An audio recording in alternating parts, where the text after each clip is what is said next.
Selamat malam Pak Indra dan teman-teman. Saya Muhammad Aidil Trianto dan Indah Indianingrum akan mempresentasikan tentang laporan arus kas. Laporan arus kas atau yang biasa disebut dengan cash flow ini sendiri dapat diartikan sebagai catatan keuangan yang berisi informasi tentang pemasukan dan pengeluaran selama satu periode. Kemudian fungsi cash flow itu ada tiga, likuiditas, anti inflasi, dan capital growth.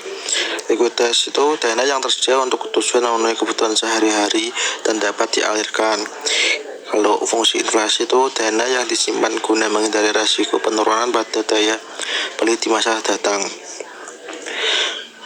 Kemudian kalau capital growth itu dana yang diperuntukkan untuk penambahan atau perkembangan kekayaan dalam jangka waktu relatif panjang.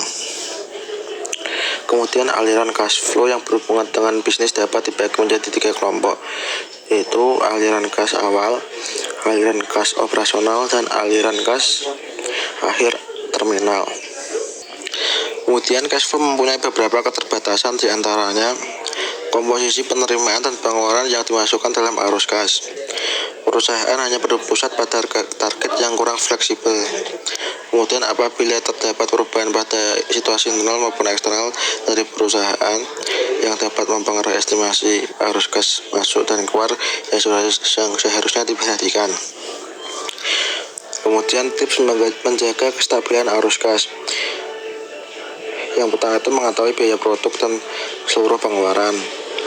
Kemudian yang kedua menggunakan strategi bundling. Kemudian yang ketiga menawarkan dengan harga yang lebih tinggi. Kemudian yang keempat mendorong pembelian berulang. Kemudian yang kelima menunda pembelian inventaris. Menyusun laporan arus kas atau cash flow statement. Tentukan minimum kas. Menyusun estimasi penerimaan kas dan pengeluaran. Kemudian menyusun perkiraan kebutuhan dana dari hutang yang dibutuhkan untuk menutupi defisit kas, dan menyusun kembali keseluruhan penerimaan dan pengeluaran setelah adanya transaksi finansial. Kemudian arus kas terbagi menjadi tiga bagian. Yang pertama arus kas operasional, yang kedua arus kas pendanaan, dan yang terakhir arus kas bersih. Kemudian contoh yang bisa didapatkan dengan pembuatan laporan cash flow. Yang pertama, melihat posisi keuangan menjadi lebih mudah. Yang kedua, menjadi poin untuk menilai perusahaan. Yang ketiga, perencanaan masa depan.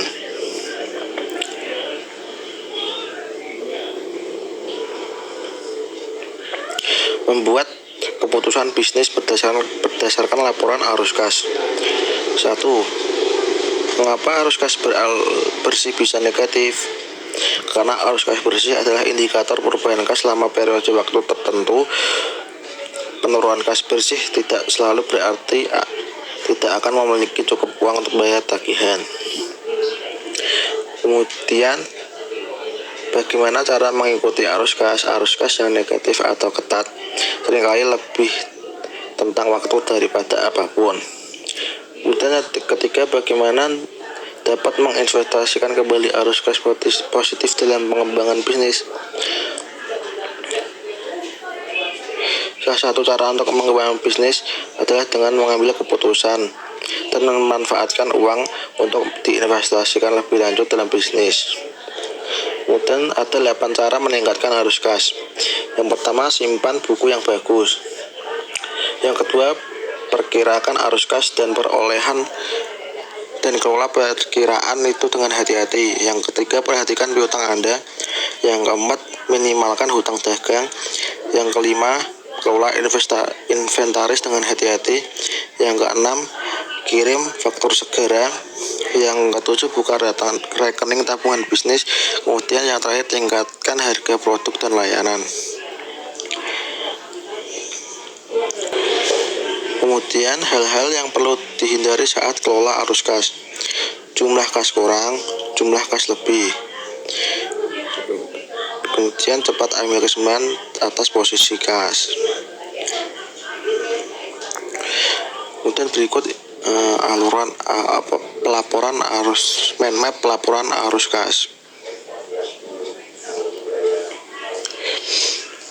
Kemudian arus kas dari kegiatan operasi.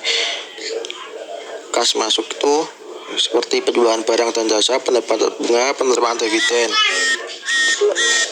Kas keluar itu pembelian barang dagangan, pembayaran gaji dan beban lain, pembayaran pajak. Kalau arus kas dari kegiatan investasi itu kas masuk dari penjualan aktiva tetap, penjualan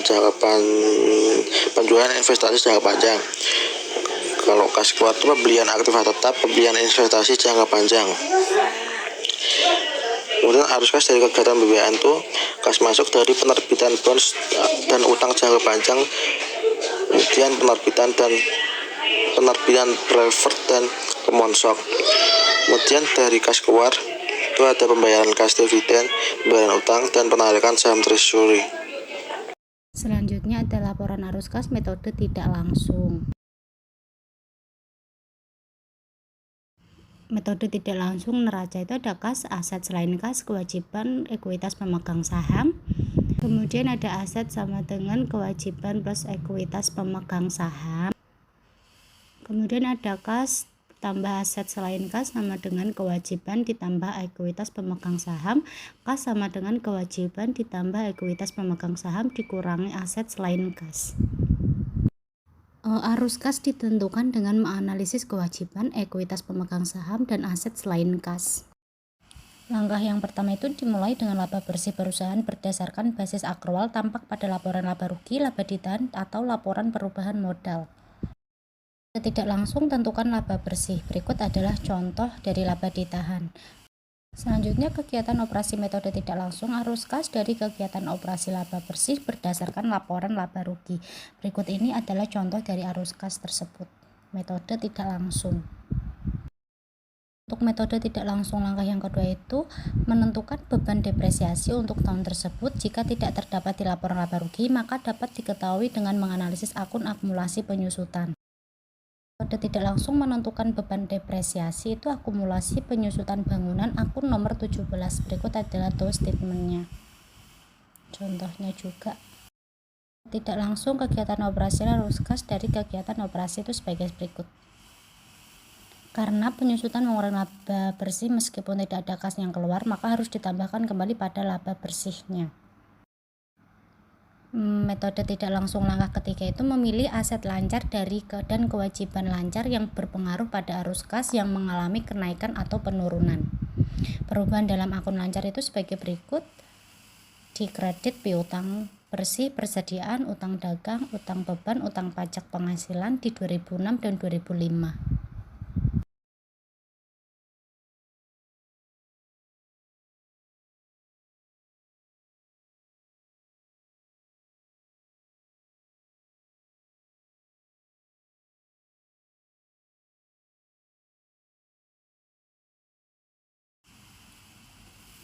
Tentukan perubahan debit atau kredit dari masing-masing akun di atas.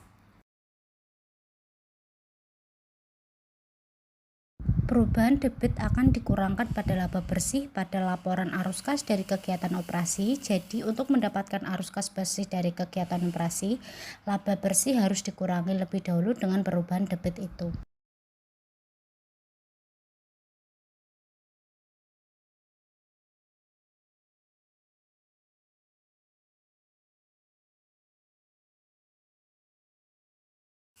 Metode tidak langsung kegiatan operasi itu sebagai berikut ya teman-teman dan Pak Indra. Kemudian ada langkah keempat, menganalisis laporan laba rugi untuk melihat jika ada untung atau rugi dari penjualan investasi, peralatan, dan sebagainya.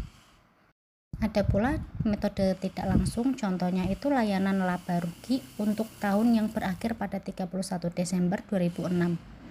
Adapun contoh metode tidak langsung kegiatan operasional arus kas dari kegiatan operasional itu sebagai berikut. Sekian presentasi dari kelompok 5. Bila ada pertanyaan bisa ditulis di kolom komentar. Sekian dan terima kasih.